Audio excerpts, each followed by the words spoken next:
ഈ പ്രാവശ്യത്തെ ഓണത്തിന് നിങ്ങൾക്ക് വേണ്ടി ഞാൻ കൊണ്ടുവന്നിട്ടുള്ളത് മത്തങ്ങ പച്ചടി. എൻ്റെ അമ്മയുടെ റെസിപ്പിയാണ് കേട്ടോ. ഇതൊരു വടക്കൻ സ്റ്റൈലിലുള്ള റെസിപ്പിയാണ്. ചെറിയ മാറ്റങ്ങളൊക്കെ വരും. നമസ്തേ, ഞാൻ ധന്യ.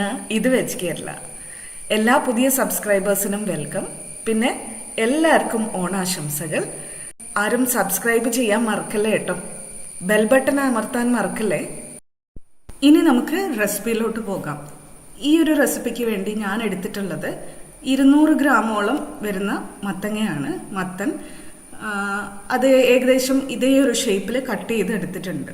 അധികം കട്ടിയിലല്ലാത്ത വിധത്തിൽ കട്ട് ചെയ്ത് എടുത്തിട്ടുണ്ട്. ഒരു അടി കട്ടിയുള്ള പാത്രത്തിലേക്ക് കഷ്ണങ്ങൾ ഞാൻ മാറ്റിയിട്ടുണ്ട്. ഇതിൻ്റെ കൂടെ തന്നെ എരിവുള്ള 2 പച്ചമുളക് കീറിയിട്ട് ചേർത്ത് കൊടുക്കുന്നുണ്ട്. അരപ്പിന്റെ കൂടെ പച്ചമുളക് ചേർക്കുന്നതിനേക്കാളും ഇങ്ങനെ ചേർക്കുന്നതാണ് നല്ലത്. പാകത്തിന് ഉപ്പും കൂടെ ചേർത്ത് കൊടുക്കാം. ഒരു തണ്ട് കറിവേപ്പില ചേർത്ത് കൊടുക്കാം. ഇനി ഇതിലേക്ക് പാകത്തിന് വെള്ളം കൂടി ചേർത്ത് കൊടുക്കാം. ഞാനിപ്പോൾ ഇതിലേക്ക് ചേർക്കുന്നത് ഒരു 1/4 കപ്പ് വെള്ളമാണ്. ബാക്കി ഈ കഷ്ണങ്ങളിലും ഉണ്ടാവും. മാത്രമല്ല ഈ കറി ഒരു സെമി ഗ്രേവി ടൈപ്പ് കറിയാണ്. അധികം കട്ടിക്കുമല്ല, അധികം ലൂസും അല്ലാത്ത. അപ്പോൾ ഒരുപാട് വെള്ളം വേണ്ട. ജസ്റ്റ് ഒന്ന് ഇളക്കി കൊടുത്തിട്ട് അടച്ചു വെച്ച് മീഡിയം ഫ്ലെയിമിൽ വെച്ച് വേവിക്കാം. ഇതൊരു 2 മിനിറ്റിനുള്ളിൽ തന്നെ വെന്ത് കിട്ടും. അപ്പോഴേക്കും നമുക്ക് ഇതിലേക്കുള്ള തേങ്ങ അരപ്പ് തയ്യാറാക്കാം. അരപ്പിലേക്ക് വേണ്ടി ഞാനൊരു 1/4 കപ്പോളം ചിരകിയ തേങ്ങ എടുത്തിട്ടുണ്ട്. അത് ഞാൻ മിക്സിയുടെ ചെറിയ ജാറിലേക്ക് ചേർത്ത് കൊടുക്കുന്നുണ്ട്. ഇനി ഇതിലേക്ക് ചേർക്കുന്നത് ഒരു 150 മില്ലി തൈരാണ്. കട്ടത്തൈര്, മോരല്ല കേട്ടോ. ആദ്യം ഈ തേങ്ങയും തൈരും കൂടെ നല്ല മയത്തിൽ അരച്ചെടുക്കണം. ഇതേപോലെ അരപ്പ് തയ്യാറാക്കുന്നതിൻ്റെ ആദ്യത്തെ സ്റ്റെപ്പാണിത്.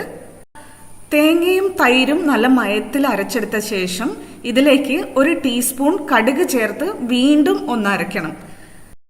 രണ്ടാമത് അരയ്ക്കുമ്പോൾ ഒരു 5-6 സെക്കൻഡ്സ് നേരം മാത്രം അരച്ചാൽ മതി. കടുക് അധികം അരഞ്ഞു പോയി കഴിഞ്ഞാൽ ഇതിൽ ഒരു ചെറിയ കടുകിന്റെ ഒരു കയ്പ്പ് രസം അനുഭവപ്പെടും. അതുകൊണ്ടാണ് ഇങ്ങനെ 2 സ്റ്റെപ്പായിട്ട് അരയ്ക്കുന്നത്. അപ്പോഴേക്കും നമ്മുടെ മത്തൻ ഇവിടെ പാകമായിട്ടുണ്ട്. ഇതാ കണ്ടോ, നമ്മൾ കയ്യിലെടുത്തൊന്ന് ഉടച്ചു നോക്കുമ്പോൾ ഉടയുന്നുണ്ട്, പക്ഷെ ഷേപ്പ് മാറിയിട്ടില്ല. ഇങ്ങനെ ഒരു പാകത്തിനാണ് നമുക്ക് പച്ചടിയിലേക്ക് വേണ്ടത്. മലബാറിലേക്ക് പച്ചടിയിൽ മഞ്ഞളും ജീരകവും ഒന്നും ചേർക്കുന്ന പതിവില്ല കേട്ടോ. ഇനി ഇതിലേക്ക് നമ്മൾ അരച്ചു വെച്ച തേങ്ങ ചേർത്ത് കൊടുക്കാം.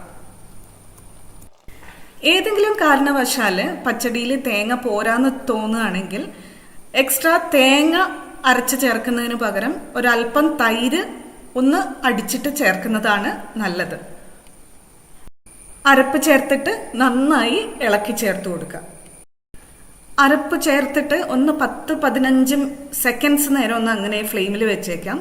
അരപ്പൊന്ന് ചെറുതായിട്ടൊന്ന് ചൂടാവുന്നത് വരെ. അതിനുശേഷം നമുക്ക് അടുപ്പത്തുനിന്ന് മാറ്റിവെക്കാം. ഇനി ഒരു ചെറിയ താളിപ്പും കൂടെ കൊടുക്കാം. താളിക്കാൻ ഒരു പാൻ അടുപ്പത്ത് വെച്ചിട്ടുണ്ട്. പാനിലേക്ക് ഒരു 2 ടേബിൾ സ്പൂൺ വെളിച്ചെണ്ണ ഒഴിച്ചു കൊടുത്തിട്ടുണ്ട്.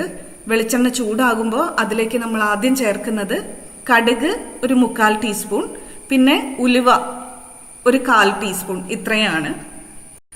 കടുക് പൊട്ടിത്തുടങ്ങുമ്പോൾ അതിലേക്ക് ഒരു 3-4 വറ്റൽമുളകും ഒരു തണ്ട് കറിവേപ്പിലയും കൂടെ ചേർത്ത് കൊടുക്കാം. മുളക് കരിയാതെ ശ്രദ്ധിക്കണം. പാകമായി കഴിയുമ്പോൾ അത് നമുക്ക് നേരെ കറിയിലേക്ക് ചേർത്ത് കൊടുക്കാം. താളിപ്പ് ചേർത്തതും ഒന്ന് ഇളക്കി കൊടുത്തു കഴിഞ്ഞാൽ നമ്മുടെ കറി റെഡിയാണ് കേട്ടോ.